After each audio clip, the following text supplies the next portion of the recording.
Good morning.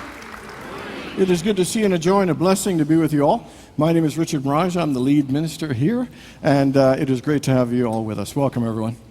And I'm Reverend Tina Brown. I'm spiritual education minister and so blessed to be with each and every one of you this morning. And I'm Jimmy Scott, sometimes known as Grandpappy, but I'm happy to be here today, too.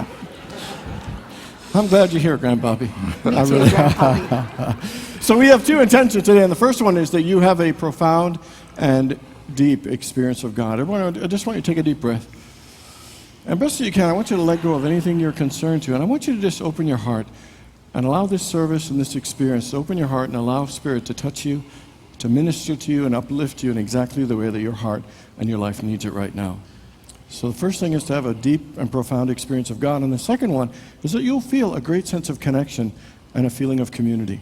Jesus said, when two or more are gathered in my name, there I am in the midst of them. And he's really talking about when we come together and join our faith, when we come together in a spirit of love and community, we multiply and magnify the power and presence of Spirit.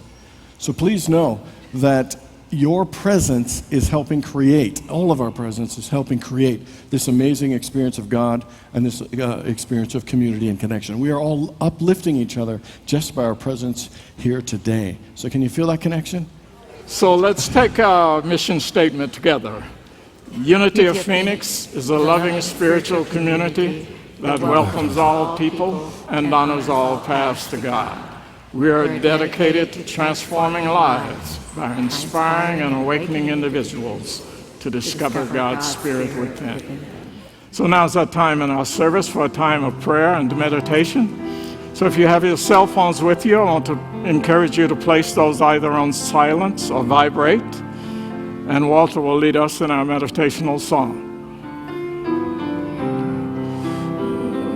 Surely the presence of the Lord in this place.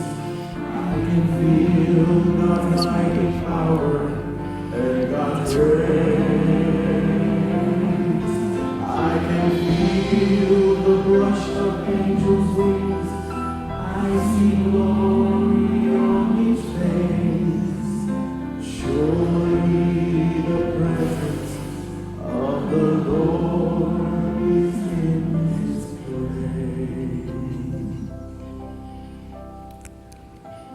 place. So right now, we just take out a few moments of our busy day to set aside some time to commune with our own indwelling Lord, to open our hearts and our minds to the indwelling presence and the Spirit of God that is within and all around us. So as we start, I'd like to invite you to get comfortable in your seat,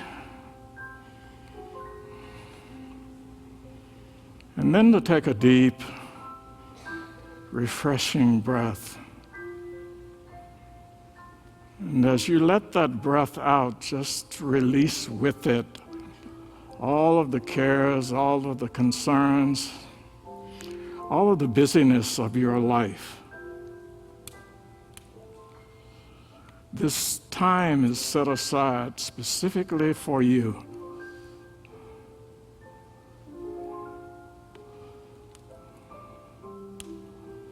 It's a time to access that inner spirit, to allow it to renew you, to strengthen you, to heal you, to empower you to do what is yours to do with joy and with a sense of inspiration, knowing that each and every moment you are being guided by the supreme presence of God. And that presence is speaking through you, it is moving through you, it is acting through you.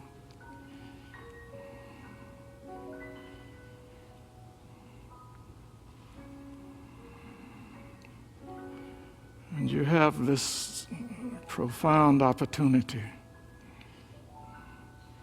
to partake of all of its wisdom.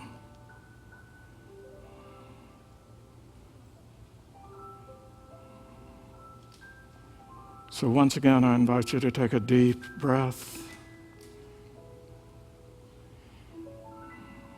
and to get comfortable.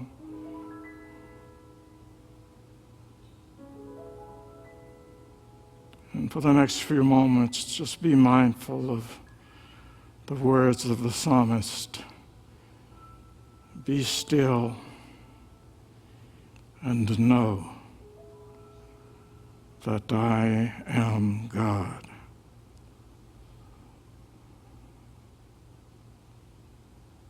Be still.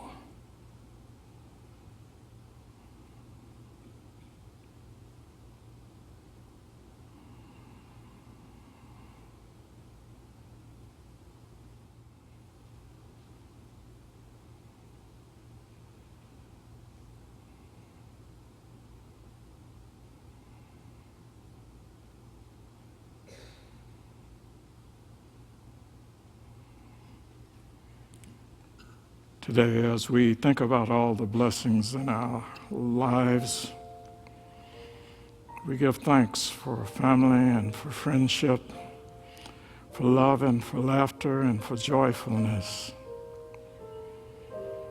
And most importantly, we give thanks for the breath of the Almighty, the very breath and energy of God that propels us forward to do what is ours to do and to be what we came here to be.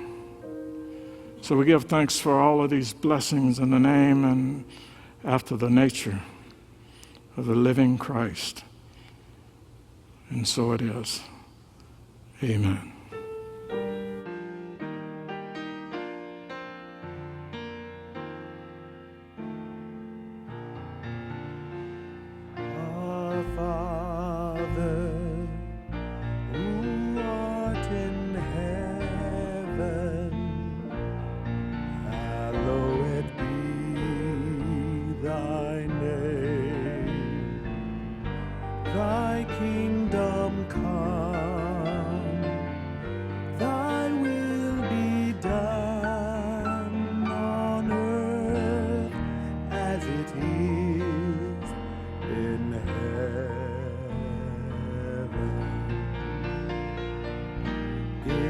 This day our daily bread, and forgive us our debts as we forgive our debtors, and leave us not in temptation, but deliver us from evil.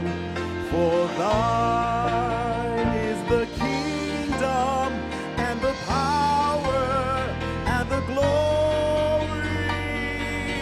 forever.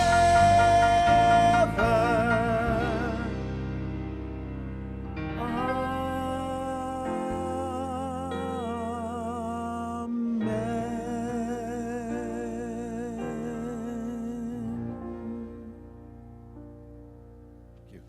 Morning again, everyone. Good to see you all, and a shout out to everybody who tunes in and watches us online. Thanks for being with us. So this rich man goes on this extended vacation, and after about a week, he calls his butler to check in to see how things are going, and he said, "So how's my favorite dog doing?" And his butler says, "Sir, your dog is dead." And the guy said, "What? My favorite dog is dead?" And that's how you deliver the news, just so quickly? I mean, so insensitively? You just blurt it out, your dog's dead? And he said, "You could have given me a little bit of warning." He said, "Oh, I'm so sorry, sir." And he said, "With that kind of news, James, that you really should kind of ease me into that kind of stuff." And the butler said, "Well, sir, how could I have done it better?" He said, "Well, on the first day I called, when I said, 'How's my dog doing?' you could have said, 'Your dog is stuck on the roof. But don't worry, everything's going to be okay.'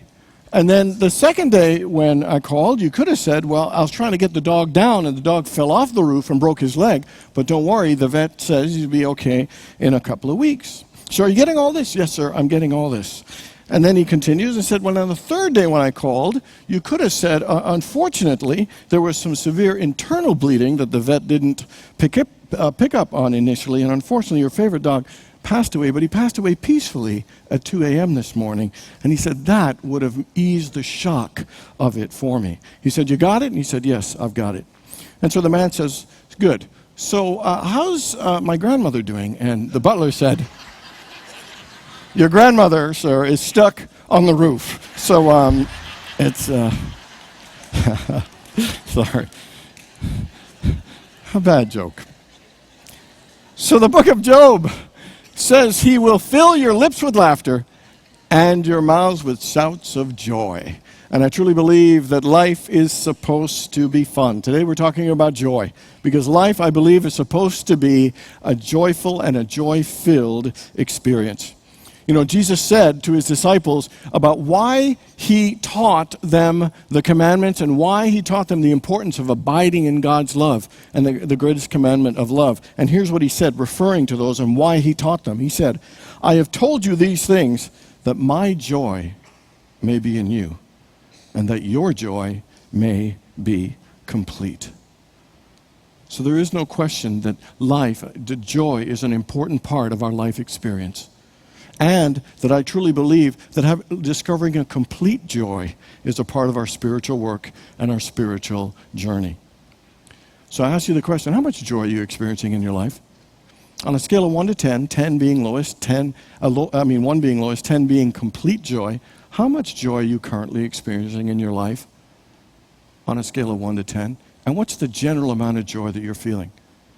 Now, based on that number, how many people know that there's still room for you to experience even more joy in your life than you're currently experiencing? I think every single one of us. And my question is, so what's stopping you from experiencing more joy? What's stopping you from knowing and feeling that complete joy that Jesus is talking about? What would it take for you to feel more joy in your heart? More joy in your relationship? More joy in the work that you do? More joy in all aspects of your life? I would say I think there's one key thing that prevents us from feeling the fullness of joy that we all are seeking and all desire and that we are all meant to. And that is that we have a belief that there is something that we want that we currently don't have, that is currently not there, that is currently missing, that if we had it, it would increase our level of joy. That there is a mindset that we all have that believes something is missing that we need to add to our lives so we can feel more joy. And that belief and that mindset is evidenced by us saying and thinking these phrases. Anybody ever say something like, you know, my life will be happy when I get that job, when I meet Miss or Mr. Right, or when I make more money, or when I get married, or when I get divorced, or when I have kids, or when the kids leave the house, or when I lose the weight, or when I get my life in order. We all have a when, and the when is a sign that we have made a condition. We have placed a condition on what allows us to experience joy. Does that make sense? Are you with me on that? You know, we set rules and conditions and parameters of what's okay and what condition needs to be achieved in order to feel joy. And here, let's go a little deeper with that. That belief that my life will be good when, I'll be happy when, that belief below that, you know that saying? It's saying that my life right now isn't good enough for me to feel joy. That today, as my life is, it is not good enough for me to feel that good about it. Therefore, I need to pursue and work hard and achieve something else so that I will feel a sense of joy. But that is just not the truth.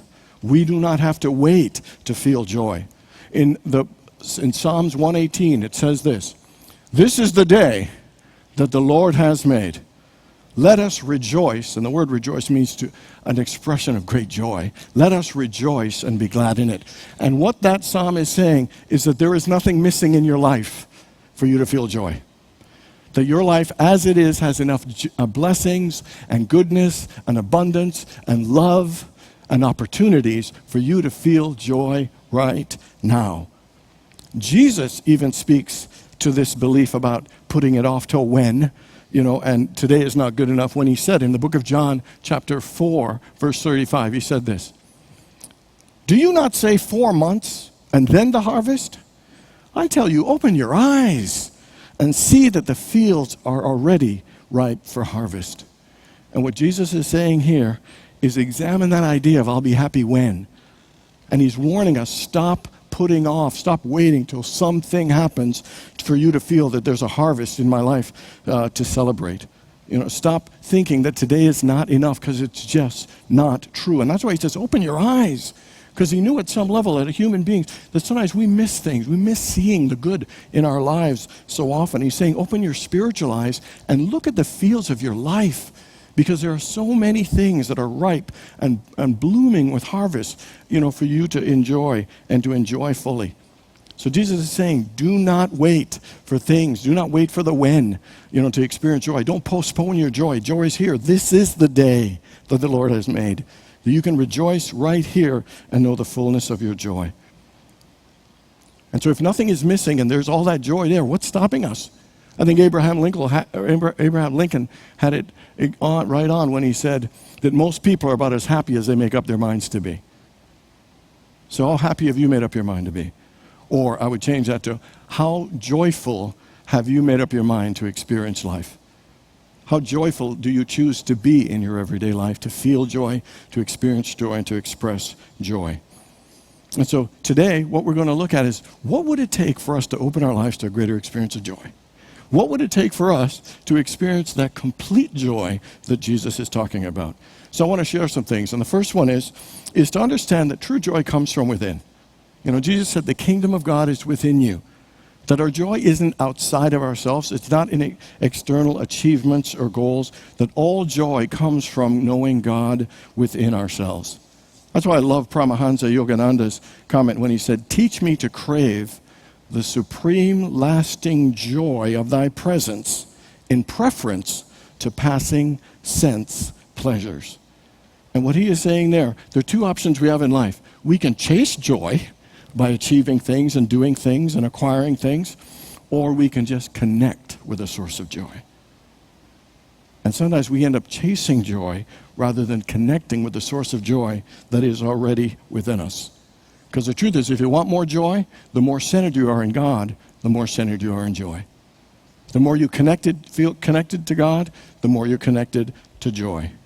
The more aligned and aware you are with God, the more aligned and aware you are of joy. For joy is one of the fruits of the Spirit. When you're centered in God, joy just radiates and naturally emanates from us and is a part of us no matter what. So the question is, how do we connect with God and deepen that joy? And the way we do that is with prayer and meditation. The more time we spend with God, the more we are connected to joy. In Psalm 16, it says, "In thy presence is the fullness of joy." In God's presence is the fullness of joy. And so if prayer and meditation is a key to knowing God and feeling the fullness of joy, how many people say, as good as that is, how many people believe that? Anybody believe that? Okay, girl. In 9, 10, oh great, good. And we believe that connecting with joy and the fullness of joy is going God. If we believe that, why don't we pray more? How many people know you could pray more than you're currently praying? And so the question is, why? If we know that true joy comes from knowing God, why aren't we spending more time actually doing it? And that is because at some level, I don't think we trust and believe that prayer and meditation really will bring us joy. I think we treat prayer and meditation like we treat eating vegetables and exercise. We know it's good for us, but we don't really want to do it. Yeah, really, seriously. Don't you think so? I know people that treat prayer like vegetables and like exercise, in that let's get it over quick so we can get on with the rest of our day. If we're really honest, sometimes we say things like, "Oh, I need to pray. I got to pray," or "I forgot to pray." Like prayer is a chore. Seriously. We do stuff like that. I'm too busy to pray. I don't even have time, so ramble off some quick prayer thinking that'll be good. Here's what C.S. Lewis said. You know C.S. Lewis, the great Christian writer? Here's what he said. He said, "I pray because I can't help myself." And you know why? Because he knows that in God's presence is the fullness of joy. That when we look at prayer, prayer should be something we want to jump into because it is a joyful experience. C.S. Lewis knew that prayer is the greatest joy that we can experience. It is the activity that connects us with all of the joy and the love and the goodness that we want to experience. And yet, we act like prayer is some burden, something we've got to get over, some last resort, and not a daily connecting to the very source of joy. Listen to what Psalm 100 says. It says, "Make a joyful noise unto the Lord, all the nations. Enter his presence with gladness." Enter with joyful singing. Could you imagine what it would be like if you changed your attitude to prayer and saw it as a joyful, uplifting experience? Listen to what the Psalm says about prayer. It says, "Delight yourself in the Lord." Seek God with all your heart. That prayer is more valuable than gold and silver. It is the pearl of great price. Could you imagine if you shifted your attitude and realized that prayer and meditation, quieting your mind and centering on God, is the greatest thing you could do to bring joy to your life? How many people would be more committed to it? Anybody? Okay, good. The same 9 people. Yeah. I'm feeling good. And the truth about it is that in life, you got 2 choices. If you want joy, you can chase after it with goals and achievements and outer things, or you can connect with the source of it by taking time to quiet yourself in meditation and to feel and know God. Because the more you know God, the more you will know joy. Another thing about knowing joy and experiencing joy is we got to slow down. In our culture, we move too fast. We are busy, gotta go, gotta do. And it's great to get things done. It's nice. I enjoy doing that. We all do. But sometimes when you go too fast, what happens is you miss a lot. You miss a lot. I went to a place the other day, and I looked at this painting. I said, "Hey, has that painting always been there?" And it had always been there. Anybody ever had an experience like that? It's like we go so fast that there are things of beauty we don't even notice.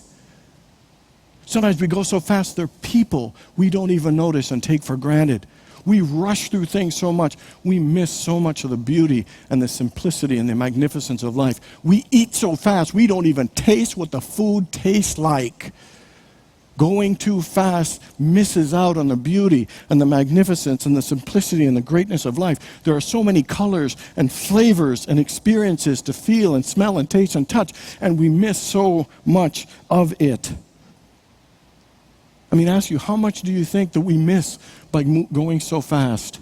Because I think we miss a lot more. How many people know your life would probably get better if you slowed down just a little bit here and there? I think we all absolutely know that. Could you imagine just slow down? When was the last time you looked into the eyes of the person you love, whether it's your child or your partner, and just said, "I really love and appreciate you"? When was the last time you paused to feel the warmth of the sun in your face? Except in July and August. But, because then you feel the burn on your face. That's a whole different thing.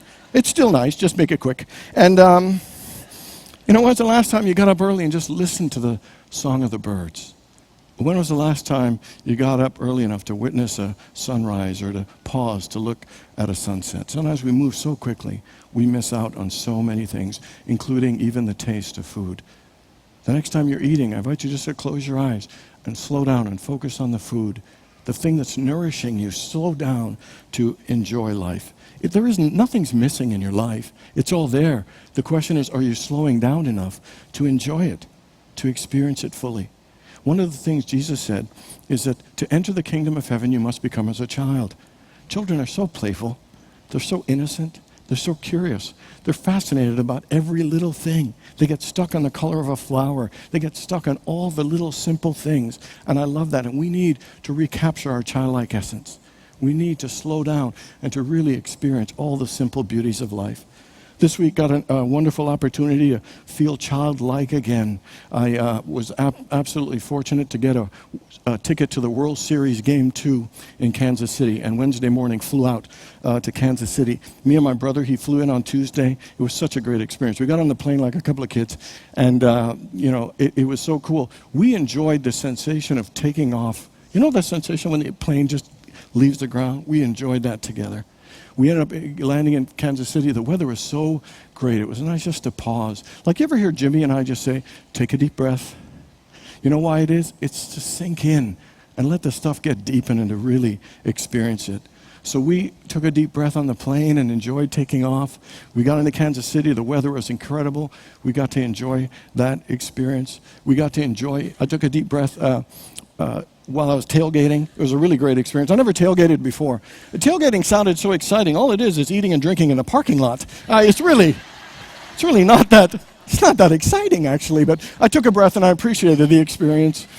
And you ever looked at a baseball field? Is it not one of the greenest, cleanest, most beautiful thing? You feel like a kid. You feel like alive just being in a baseball field. And what's so amazing about sports, it brings people together. We hit a home run. Kansas City hit a home run. Every year, high-fiving strangers. It's like, yeah, we're all feeling like one. We don't know each other, but we're loving it because there is a joy about it. What was so good, we got to have lunch with my sister, who lives up in St. Joe, and then we flew back. And what was so cool, on the plane, I got to enjoy a sunset on a plane. Have you ever looked out, and the clouds and the colors? It was incredible. Landed, a friend picked us up, came right here Thursday night and taught my prosperity class, which was a great joy. And so my question for you, in what areas of your life do you need to slow down? In what areas of your life would it behoove you to pause and take a deep breath and take in the incredible joy of the experiences? In what area of your life are you being called to become more like a child, to find that playful self in you?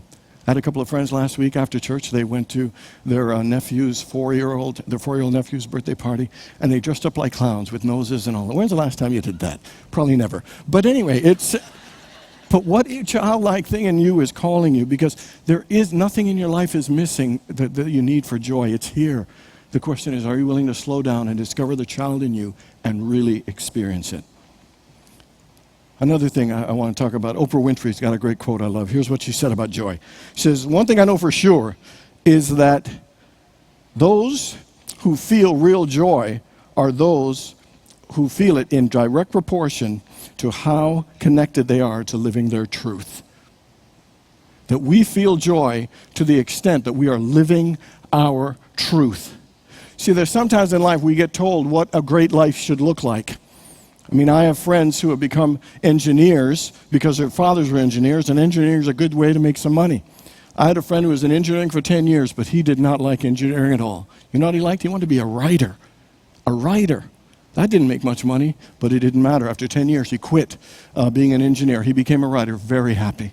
He feels absolutely connected with what he was born to do. I know people who become doctors, people who become architects, because it seemed like a great and right thing to do, but it wasn't what their soul called them to do.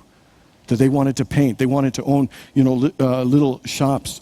So many times in our lives, we take the course of least resistance. We go along with whatever people think, and sometimes we live our lives according to what other people want. It's interesting, it's Halloween, because sometimes I think we wear masks, of how we think other people think we should be, and even what we've bought into what we should be. And yet our soul is unhappy because we know we're not doing what we're called to do. We're not being who we came to be. We're not even in situations and jobs and relationships that are fulfilling our soul. It takes a lot of courage at times. I could see why sometimes we settle, but settling will not bring you that level of joy. I love what Will Smith said. Will Smith once said, we buy things we don't need with money we don't have to impress people we don't like. And sometimes we buy in, don't we? We buy into stuff of what people will think, and let's not disappoint them, and I better not change because somebody will get mad. It's like, no, be true to yourself. To thine own self be true. And I ask you, in what areas of your life are you not being true to yourself?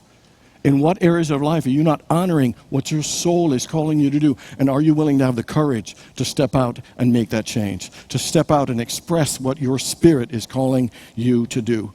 Everybody remember the story of the parable of the talents? Master goes away and leaves 5 talents with one of his slaves, 3 with another, and 1 with the other. And the first one takes his 5 talents and he uses it. He invests it. He shares his talents and he turns it into 10. And the master comes back and says, well done, my good and faithful servant. You've done well with what I've given you. Now you can share in even more of my joy. It's interesting. They use share in more of your master's joy. Second one takes his 3, invests it, share it, puts all of it into it, and utilizing it, turns it into 6. Master comes back and says, well done, my good and faithful servant. You've done well with what I've given you. Now you can share in even more of your master's joy. Third one said, Master, I thought you'd kind of get mad at me, so I took the one you had and buried it so I didn't lose it. And so here it is. And the master gets angry. He said, my wicked servant. And he actually throws him in jail. And here's the message there. That when you take what you have and you invest it, and you use it, and you share it fully and freely with everyone, it will increase, and you will increase. You will use what you have, and you will increase and have more joy. But if you withhold, if you're scared, if you deny and hide, then you will even lose what you have. There is something miraculous about when you share your joy and invest yourself fully and freely, and be true to yourself. Something of a multiplying nature will happen. It will increase the joy and good in your life. So let me tell you about a cool little thing. A couple weeks ago, I got invited to the Ritz-Carlton Hotel for high tea. Never went to a high tea. It was a very, very cool experience. It was the Ritz-Carlton. It was really a very elegant setting. The table set up with high-back chairs. Oh, I felt like a king. It was incredible. It was the best china I ever saw or ever ate off in my entire life. The most delicious little sandwich, pots of tea, delicious little cucumber sandwiches and smoked salmon, your chicken salad done in a cool little thing, egg salad, and then there was this goat cheese pastry. It was so delightful. I can't even tell you how delicious it was. And then we had little pastry as well. It was an incredible experience, incredible. But it all paled compared to the joy of the guy that was serving us. A tea sommelier, a.k.a. a tea guy. And this guy, I tell you, had more joy than I ever saw in my life. They created that job for me. He was doing it 15 years. He'd been doing 15 years when he served us. And he is going on about tea. The different teas and floral teas and light teas and full-bodied teas, coconut tea and green tea and tangerine ginger tea. And I'm thinking, man, it's just tea. But anyway, the joy that he is putting, because he has the gift of hospitality. He has the gift of service. He has a warmth and a passion and a charisma, and he gives and invests his joy so fully, it triggered my own joy. And I want to make the point, it doesn't matter what it is. He's serving tea, but he's doing it with joy. He's changing people's lives. It touched and transformed and awoke the joy in me. And my question for you is, what are you doing in your life with that level of joy? And what are you being called to do? Because I guarantee you, when you do it, not only will you feel joy, because I felt his joy. His name is Jeffrey, and by the way, if you ever go to the Ritz-Carlton, ask for Jeffrey, because it will change your life. But I ask you, in what areas are you holding back from expressing your joy? And how different would your life be if you began to share and express your joy? Again, Oprah says, what I know for sure is that you feel real joy in direct proportion to how connected you are to living your truth. And what area do you need to be true to yourself and to share yourself so that full level of joy will not only come through you, but it will bless even more people than you realize. Let's talk about one more thing. So it's to connect with joy rather than chase it. It's to slow down with joy so you the childlike part of you can experience it. It's to live your truth so you can express it. And then we can do what Paul said when he said, count it all joy, brethren, when you face trials of many kinds, because you know that the testing of your faith develops perseverance, and perseverance must finish its work, so that you know that you are whole, complete, and lacking in nothing. And so when you are grounded in your joy, you slow down and you're expressing your joy, you can count it all joy even when you face difficulties. Because the truth is, we will all have areas in our lives where something is stuck on the roof. Your job might be stuck on the roof. Your relationship might be stuck on the roof. Your health might be stuck on the roof.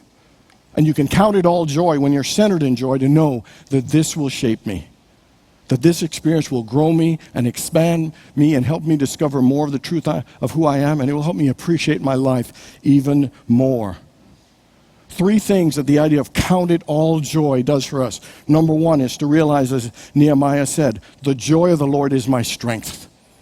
That even in the face of adversity, the joy of the Lord is my strength, knowing that all things are working together for your highest good. The things will work out. It came to pass, and even greater things will come forth from it. Number 2 is to realize, as a fridge magnet at my house says, that life doesn't have to be perfect to be wonderful. Life does not have to be perfect. You can count it all joy, even in spite of some of the challenges, because life does not have to be perfect to be wonderful. It is wonderful all the time. And then the third thing I think count it all joy does for us is it calls us to make a commitment to living a life of joy no matter what. I think I told you a couple of weeks ago with my coach, I was working on something, and my stand is that I am living my life with joy, and I enjoy living my life. That I'm making a commitment to myself, a commitment to living a life of joy. I am committed to a life of joy. Together, I am committed to a life of joy. I am living my life with joy. Together, I am living my life with joy. And I enjoy living my life. Together, and I enjoy living my life. How different would your life be if you made a commitment to live a life of joy?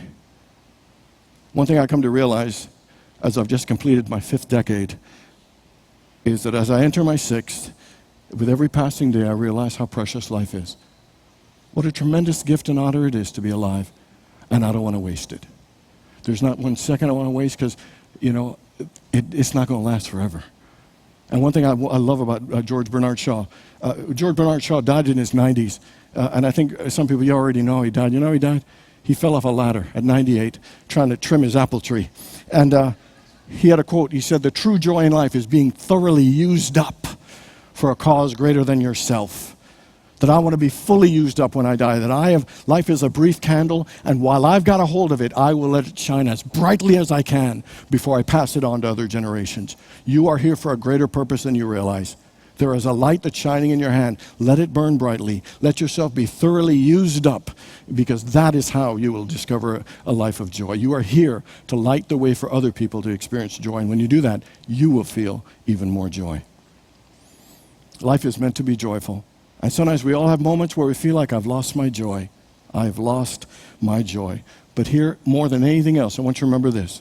Nothing is missing in your life right now. Nothing for you to experience full and complete joy. Nothing. The question is, are you willing to open yourself to that joy that exists? By connecting to it in prayer. By slowing down and feeling it from that childlike place. From, what was the third thing again? From living your truth. If you could remember to live your truth, like I remember it, and to express that joy, and finally to count it all joy. To know no matter what difficulty you're going through, you have got the Spirit within you, and you can make that commitment to live a life of joy. For this is the day that the Lord has made. So let us rejoice and be glad in it. Go forth and live your joy today and every day. God bless you.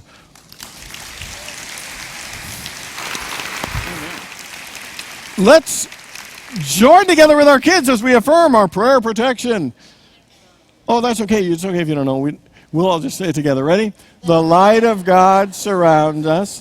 The love of God enfolds us. The power of God protects us. And the presence of God watches over us.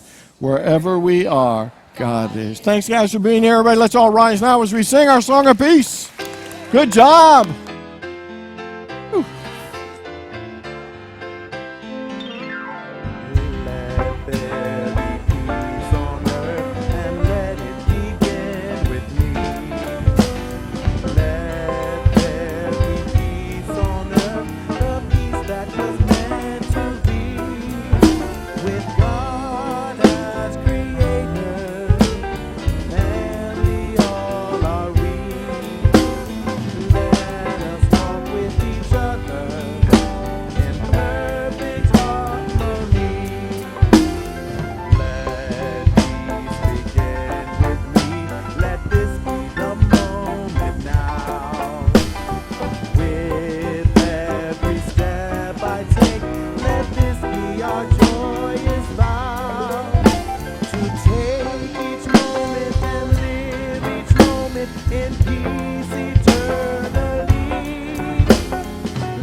God bless you. Have a great day and a wonderful week, and go live your joy.